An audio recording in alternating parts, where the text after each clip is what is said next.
Kanchipuram Rajaji market திறப்பு விழா பிப்ரவரி 14 வெள்ளிக்கிழமை காலை 7 மணியளவில் நடைபெற்றது.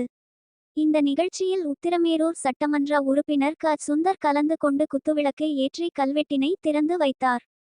இந்த நிகழ்ச்சியில் திமுக நிர்வாகிகள் சன்பிரான் கே. ஆறுமுகம், காஞ்சிபுரம் ஒன்றிய செயலாளர் பி. எம். குமார், மாமன்ற உறுப்பினர் எஸ். சந்துரு, வணிகர் சங்க மாவட்ட தலைவர் ராமகிருஷ்ணன், மாவட்ட செயலாளர் வெங்கடேசன், காஞ்சிபுரம் வர்த்தக சங்க தலைவர் மோதிலால், செயலாளர் சங்கர், பொருளாளர் அக்பர் பாஷா, அவைத்தலைவர் வெங்கடேசன், மாமன்ற உறுப்பினர்கள் குமரவேல், விஸ்வநாதன், சங்கர், சரஸ்வதி பாலமுருகன், அனைத்து வியாபாரிகள் சங்க செயலாளர் துரை குமணன், பொருளாளர் எம்.ஆர்.பி. சதீஷ், காய் வியாபாரி வி.கே.எம். கருணாமூர்த்தி, மண்டல நிர்வாகி செந்தில் உள்ளிட்ட ஏராளமானோர் கலந்து கொண்டனர்.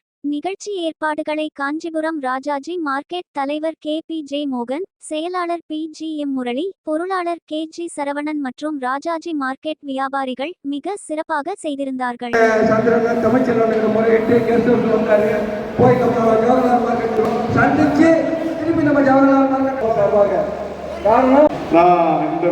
தொடர்ந்து இந்த பிரச்சனை நானும் மாவட்ட தலைவரும் மாவட்ட செயலாளர்களை போய் பேசுறது சொன்னாரு.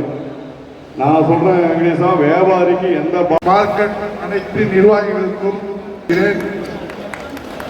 இந்த நிர்வாகிகள் இந்த மார்க்கெட்டை திறப்பதற்கு எந்த அளவு கஷ்டப்பட்டார்கள் என்பதை நான் நேரடியாக பார்த்தேன். பேசுவதற்கு அவங்களுடைய இடத்திற்கு அடையாளமாக தான் இந்த மார்க்கெட் திறப்புழாக இருந்தது. மாவட்ட செயலாளர், மாநகர செயலாளர் நன்றியை நான் தெரிவித்துக் கொள்கிறேன்.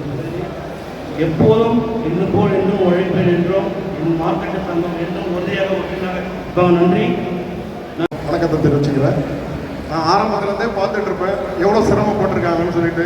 ஒவ்வொரு இடத்துலையும் பார்க்கும்போது முனிசிபாலிட்டிக்கு எத்தனை மணிக்கு போனாலும் நாங்கள் ஏதாவது ஒரு விஷயமா போனோம். வணிகர் சங்கம் மாவட்ட தலைவர் ராமகிருஷ்ணன் அவர்களுக்கும்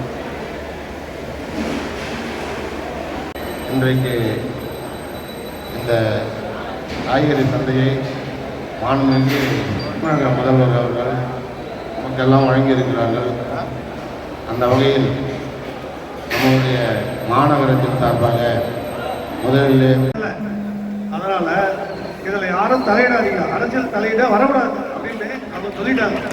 சுத்தமாக இதில் நைட்டாக பகலாம் ரொம்ப கஷ்டப்பட்டாங்க. அது எனக்கு தெரியும். கொஞ்சமான கஷ்டம் 3 வருஷம் அவங்க இந்த வியாபாரத்தை விட்டுட்டு அந்த இடத்துல போயிட்டு வாழ்வாதாரம் போயிடுச்சு. ஆனால் இனிமேல் தான் எனக்கு நிம்மதி. ஒரு அதிகாரிகள் எவ்வளோ கஷ்டப்பட்டாங்க அதுவும் எனக்கு தெரியும். ஒரு இபி வாங்கறதுக்கு ஆனால் ஒற்றுமையாக உண்மையில எல்லாரும் ரொம்ப மகிழ்ச்சியாக இருக்கிறாங்க. அதுக்கு எல்லாருடைய ஒத்துழைப்போடு சிறப்பு சேவை செய்யணும். விரைவாக அனைவருக்கும் நன்றி தெரிவிச்சுக்கிறேன்.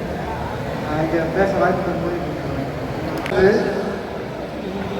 தமிழ்நாட்டின் வணிகர் பேரவை அனைவரையும் ஊக்குவித்து இந்த விழாவை எல்லோரும் தங்களுடைய கடைகளை பராமரித்து தூய்மையுடன் பாதுகாத்து பெருமக்களை நம்மளுக்காக அர்ப்பணித்து அது மாதிரி எதையுமே இந்த நம்மளுடைய முதல்வர்